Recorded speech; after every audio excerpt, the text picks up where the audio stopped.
Good morning all. എല്ലാ ദിവസവും രാവിലെയുള്ള പ്രീ മാർക്കറ്റ് റിപ്പോർട്ടിലേക്ക് കിടക്കാം. കഴിഞ്ഞ ആഴ്ച നിഫ്റ്റി ഏകദേശം ഒരു 300 പോയിൻറ്റിൻ്റെ ഒരു റാലി നമുക്ക് കിട്ടിയിരുന്നു. FIs last 3 working days Indian മാർക്കറ്റിൽ നെറ്റ് ബയേഴ്സ് ആയിരുന്നു. എന്നാൽ നമ്മുടെ മാർക്കറ്റ് കഴിഞ്ഞ ദിവസം ക്ലോസ് ചെയ്തതിന് ശേഷം ട്രംപിൻ്റെ ഭാഗത്തു നിന്ന് H1B വിസ നിയന്ത്രണം സംബന്ധിച്ചുള്ള ന്യൂസുകൾ വന്നു. US ലിസ്റ്റ് ചെയ്ത ഇന്ത്യൻ IT കമ്പനീസ് ഫോള് രേഖപ്പെടുത്തി. കൂടാതെ തന്നെ US ഷ്രിമ്പ് താരിഫ് ലെജിസ്ലേഷനും കൊണ്ടുവന്നിട്ടുണ്ട്. അത് ഇന്ത്യയിൽ നിന്ന് US എക്സ്പോർട്ട് ചെയ്യുന്ന ഷ്രിമ്പ് കമ്പനീസ്, ചെമ്മീൻ കമ്പനീസിനെല്ലാം തന്നെ ഇന്ന് ഫോക്കസിൽ വരും. അതുപോലെ തന്നെ ഈ വിപ്രോ ഉൾപ്പെടെയുള്ള ഇൻഫോസിസ് ഉൾപ്പെടെയുള്ള IT സ്റ്റോക്കുകളും ADRൽ ഫോളോ രേഖപ്പെടുത്തിയിട്ടുണ്ട്. അപ്പോൾ അത് ഇന്ത്യൻ മാർക്കറ്റിൽ എങ്ങനെ റിയാക്ട് ചെയ്യപ്പെടുമെന്ന് നമുക്ക് കാണേണ്ടതായിട്ടുണ്ട്.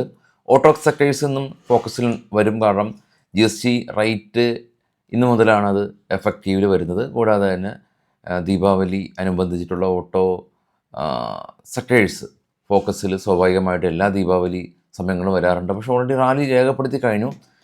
ഇനി ഗ്ലോബൽ മാർക്കറ്റ് പരിശോധിക്കുമ്പോൾ ഏറ്റവും താഴെ ഇപ്പോൾ ട്രേഡ് ചെയ്യുന്ന ഡോ ഫ്യൂച്ചർ 79 പോയിൻറ്റ് മൈനസാണ്. ജപ്പാൻ മാർക്കറ്റ് പോസിറ്റീവാണ്. ഏഷ്യൻ മാർക്കറ്റുകളെല്ലാം തന്നെ പൊതുവേ ചൈന മാറ്റി നിർത്തിയാലെല്ലാം പോസിറ്റീവിൽ തന്നെ നിലകൊള്ളുന്നുണ്ട്. ഗോൾഡ് ഈ ഒരു അൺസർട്ടനിറ്റി കാരണം ഇന്ന് ഏറ്റവും ടോപ്പ് ചെയ്ത് മൂന്നാമത് $6 ഒരു സ്പൈക്ക് രേഖപ്പെടുത്തിയിട്ടുണ്ട്. ഇന്ന് കുറച്ച് സ്റ്റോക്കുകളുടെ വാർത്തകളിലേക്ക് പോകാം. ഇത് ബൈസൽ റെക്കമെൻഡേഷൻ അല്ല, വാർത്തകൾ മാത്രമാണ്. ഫ്രീ ആയിട്ട് ഡിമാറ്റ് അക്കൗണ്ട് അപ്സ്റ്റോക്കിൻ്റെ പ്ലാറ്റ്ഫോമിൽ ഓപ്പൺ ചെയ്യാം. ഫസ്റ്റ് കമൻറ്റിൽ അപ്സ്റ്റോക്കിൻ്റെ അക്കൗണ്ട് ഓപ്പണിംഗ് ലിങ്ക് ഉണ്ട്. കുറഞ്ഞ ചിലവിൽ നമുക്ക് ട്രേഡിങ് മുന്നോട്ട് കൊണ്ടുപോകാം. സോക്കറ്റ് ന്യൂസിൽ ആദ്യം ഹരിയോം പൈപ്പാണ്. ഹരിയോം പൈപ്പ് അവർ മഹാരാഷ്ട്ര സ്റ്റേറ്റ് ഗവൺമെൻറ്റായിട്ട് 3135 കോടി രൂപയുടെ ഒരു സ്റ്റീൽ പ്ലാന്റ് ചെയ്യാൻ ധാരണയായി. PNC ഇൻഫ്ര കമ്പനിക്ക് 495 കോടി രൂപയുടെ ഒരു ഓർഡർ ലഭിച്ചു. ഓയിൽ ഇന്ത്യ കമ്പനി അവർ രാജസ്ഥാൻ സ്റ്റേറ്റ് ഗവൺമെൻറ്റായിട്ട് പുതിയ റിന്യൂവബിൾ എനർജി പ്രൊജക്റ്റ് സൈൻ ചെയ്തു. ഹഡ്കോ കമ്പനി NBCC ആയിട്ട് ഒരു 4 ലൈൻ കൺസ്ട്രക്ഷൻ റോഡിൻ്റെ വർക്ക് അവർ സൈൻ ചെയ്തു. സ്വാൻ എനർജി കമ്പനി 4250 കോടി രൂപയുടെ ഒരു ഓർഡർ അവർ ഗുജറാത്ത് സ്റ്റേറ്റ് ഗവൺമെൻറ്റായിട്ട് സൈൻ ചെയ്തു. ഡിഫൻസ് ഓർഡറാണ്.